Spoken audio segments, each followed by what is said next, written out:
Hello दोस्तों, आप सभी को प्रभु यीशु मसीह के नाम में जय मसीह की। परमेश्वर के नाम की स्तुति और महिमा हो। फिर से इस नए वीडियो के माध्यम से मैं आप सभी का स्वागत करता हूं। दोस्तों, वीडियो में आगे बढ़ने से पहले मैं कुछ जरूरी बातें आपको बताना चाहता हूं।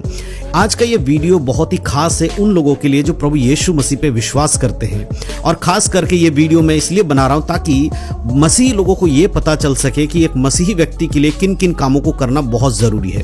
अक्सर हमारे वीडियोस को बहुत सारे मसीह भाई बहन लोग देखते हैं, साथ ही साथ कुछ ऐसे लोग भी देखते हैं जो प्रभु यीशु मसीह पे विश्वास नहीं करते हैं।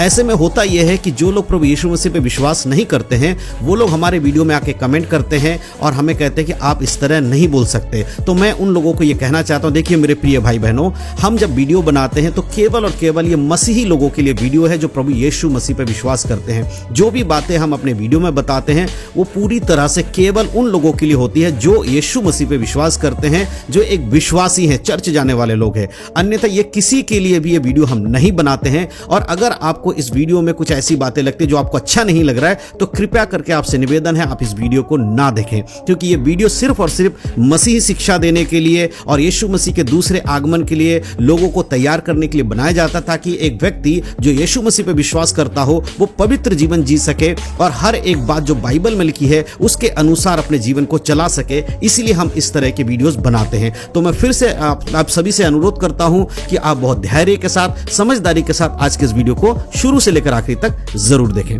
परमेश्वर के नाम की स्तुति हो। मेरे प्रियो, आज जो मैं बात करने वाला हूं वो बहुत खास है। आने वाले समय में ये जो महीना चले इसके बाद में जो महीना आ रहा है उस महीने में या कुछ दिनों के बाद एक त्योहार आने वाला है जो कि रक्षाबंधन का त्योहार है, और आज मैं उसी के ऊपर कुछ बातों को बताना चाहता हूं।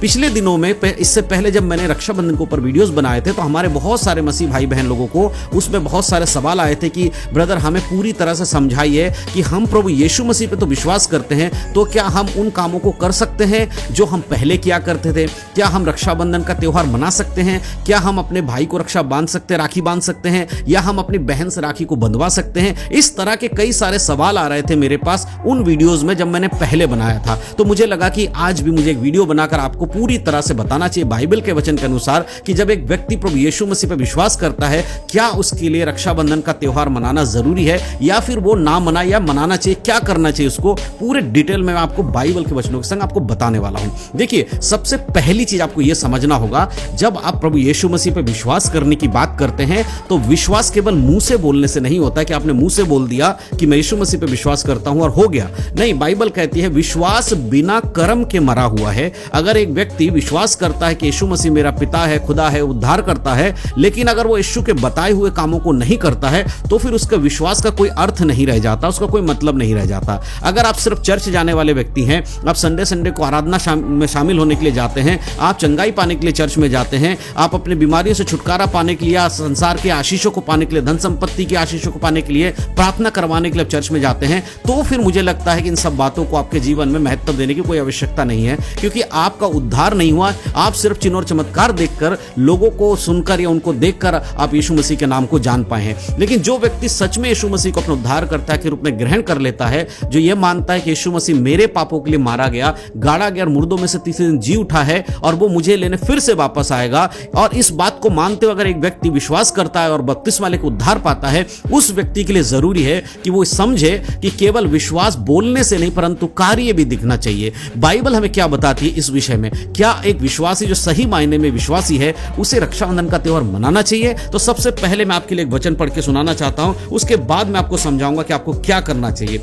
देखिए, अगर आप दूसरे कुरिन्थियों की पत्री उसका 5 अध्याय के 17 आयत को पढ़ेंगे तो यहां लिखा है, इसीलिए यदि कोई मसीह यीशु में है तो वो नई सृष्टि है, पुरानी बातें बीत गई, देखो सब बातें नई हो गई है। परमेश्वर का यह वचन कहता है यदि कोई मसीह यीशु में है, जैसे कि मैंने बताया, अगर आपने विश्वास किया है तो कार्य भी आपके अंदर दिखना चाहिए। तो अगर कोई व्यक्ति मसीह यीशु में है तो उसके लिए पुरानी बातें बीत गई, देखो सब कुछ नया हो गया है। इसका अर्थ क्या है? जब आप यीशु मसीह पर विश्वास नहीं करते थे उस समय आप बहुत सारे कामों को किया करते थे, थे। केवल रक्षाबंधन, ऐसे बहुत सारे रीति रिवाजों को आप करते थे और बहुत सारे संसार में ऐसे त्योहार जिनको आप मनाया करते थे, वो क्या हो गया आपके लिए? वो पुराना हो गया। क्यों? क्योंकि जब एक व्यक्ति यीशु मसीह पर विश्वास करके बपतिस्मा लेता जल के द्वारा और उसके बाद वो क्या कहता, अब मैं प्रभु यीशु मसीह में क्या हो गया हूं? मुर्दा हो गया। नहीं, यीशु के मृत्यु का बपतिस्मा मैंने ले लिया। अब मैं संसार के उन कामों को दोबारा नहीं कर सकता जो मैं पहले करता था। सब कुछ प्रभु आपके लिए नया कर दिया है। आपके पापों से उसने आपको क्षमा दे दिया। आप पश्चाताप करते, अपने पापों को मान लेते, परमेश्वर आपको क्षमा कर देते हैं। अब आप पुराने व्यक्ति नहीं रहे, आत्मिक रूप में आप नए हो चुके हो। तो जब एक नई चीज आपके जीवन में आ गई है तो पुराने चीज का अब आपके जीवन में कोई जरूरत नहीं है। इसलिए प्रभु कहता है जब कोई नई सृष्टि है तो सब कुछ नया हो गया है, सब कुछ बदल गया, पुरानी चीजें बदल गई हैं। तो सबसे पहली चीज, अगर सही में आप प्रभु यीशु मसीह पर विश्वास करते हैं तो ये अपने दिमाग में आप डालना होगा आपको कि अब आप नए हैं। जो कुछ भी आप करेंगे वो नई सृष्टि होगी और बाइबल के अनुसार ही आपको करना पड़ेगा। लेकिन बहुत बार लोग कहते हैं देखिए, आप बोल तो देते हैं वचन से, लेकिन ये सब करना बहुत मुश्किल है, हमें बहुत सारी चीजों का सामना करना पड़ता है, हमें बहुत कुछ दुनिया के लोग हमें क्या कहेंगे, हमारे परिवार के लोग हमें क्या कहेंगे, हमारे आसपास के लोग हमें क्या कहेंगे। इस तरह के लोग बहुत सारे सवाल भी भेजते हैं। इसीलिए मैं ये वीडियो बार बार बनाकर आपको समझाने की कोशिश करता हूं। देखिए, एक और वचन मैं आपके लिए पढ़ूंगा, तब आपको इसका भी जवाब मिलेगा।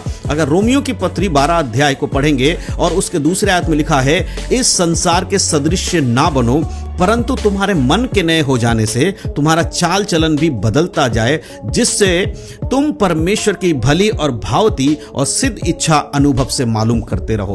परमेश्वर कहता है कि देखो, संसार बहुत कुछ कहेगा। संसार ये कहेगा कि भाई आप ये कर रहे हो, गलत कर रहे हो। संसार अपनी बुद्धि के अनुसार आपसे काम करवाने की कोशिश करेगा। लोग आकर आपको वही बात बोलेंगे जो वो खुद करते हैं। लेकिन यहां पर आपको यह समझना होगा कि प्रभु ने हमें संसार के सदृश्य बनने के लिए नहीं कहा है। देखो, यीशु मसीह में विश्वास करने का यह परिणाम आपको भुगतना ही पड़ता है कि दुनिया आपके विरोध में होती है, दुनिया आपको उन चीजों को करने से रोकती है जो वचन में लिखा है, बाइबल में लिखा है। लेकिन हमें करना क्या है? हमें वही काम करना जो बाइबल में लिखा है। देखिए, हमें किसी का विरोध नहीं करना है, हमें किसी दूसरे व्यक्ति को जाकर ये नहीं करना तुम ये त्योहार मत मनाओ, तुम ये मत करो, तुम वो मत करो। ये सब हमारा काम नहीं है। हमारा काम है कि अगर हम प्रभु यीशु मसीह पे विश्वास करते हैं तो हम स्वतंत्र हैं अपने जीवन में किसी भी चीज को लागू करने या उसे छोड़ने में। हमें कोई बंदिश नहीं है, कोई हमारे खुद को जबरदस्ती कोई काम नहीं करा सकता। अगर हमारा मन नहीं है तो हम नहीं करेंगे। लेकिन अगर आप सोचोगे कि दुनिया क्या कहेगी, तो फिर आप पहला स्थान परमेश्वर को कहां दे रहे हो?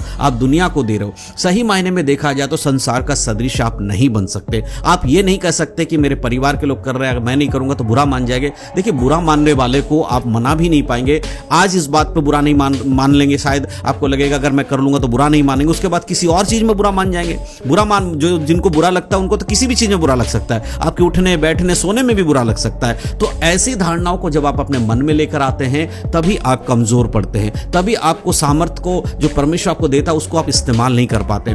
जब भी आपके सामने ऐसी कोई प्रॉब्लम आए कि मैं क्या करूं, आपको क्या करना? प्रार्थना करना है परमेश्वर से कि प्रभु मेरे सामने ये विकट जो समय आ गया है, मैं इससे कैसे निकलूं? अगर मैं लोगों को ये बोल रहा हूं तो लोग मेरे विरोध में हो रहे हैं। देखिए, प्रभु के साथ चलने के लिए कठिनाइयों का सामना करना पड़ेगा। तो क्या एक विश्वासी रक्षाबंधन का त्योहार नहीं मना सकता? नहीं, अकॉर्डिंग टू बाइबल वो नहीं कर सकता है, ये क्लियर है। अगर आप प्रभु यीशु मसीह पे विश्वास करते हैं तो संसार के रीति रिवाजों का फॉलो नहीं कर सकते हैं। बाइबल में परमेश्वर के वचन में लिखा, तू मुझे छोड़ दूसरों को ईश्वर करके नहीं मानना। इसका अर्थ यही है कि बाइबल कहती है एक ही परमेश्वर है जिसने सृष्टि को बनाया, उसके सिवा कोई दूसरा परमेश्वर नहीं है। तो हमें उस परमेश्वर के सिवा किसी चीज को परमेश्वर करके नहीं ग्रहण करना है। और इन सारे त्योहारों में आप अगर देखेंगे, कोई ना कोई रीति रिवाज, कोई ना कोई ऐसी चीजें जुड़ी हुई हैं जो आपको किसी और चीज में लेकर जाती हैं, किसी और की आराधना में लेकर जाती हैं। इसीलिए अगर आप ये करते हैं तो आप इनडायरेक्टली परमेश्वर को छोड़कर दूसरों को भी उसी चीज में रख रहे हैं जहां पर आप परमेश्वर को रख रहे हैं। तो मेरे प्रिय, सबसे इंपॉर्टेंट यही है कि आपको समझना होगा कि परमेश्वर का वचन क्या कहता है। और बाइबल क्लियर है कि जो व्यक्ति परमेश्वर में विश्वास करता है वो कि नई सृष्टि है, और जब वो नई सृष्टि हो जाता है तो संसार के सदृश वो नहीं बन सकता। यही बाइबल की शिक्षा है। तो सीधे सीधे अगर कहा जाए, क्या एक विश्वासी को रक्षाबंधन का त्योहार मनाना चाहिए?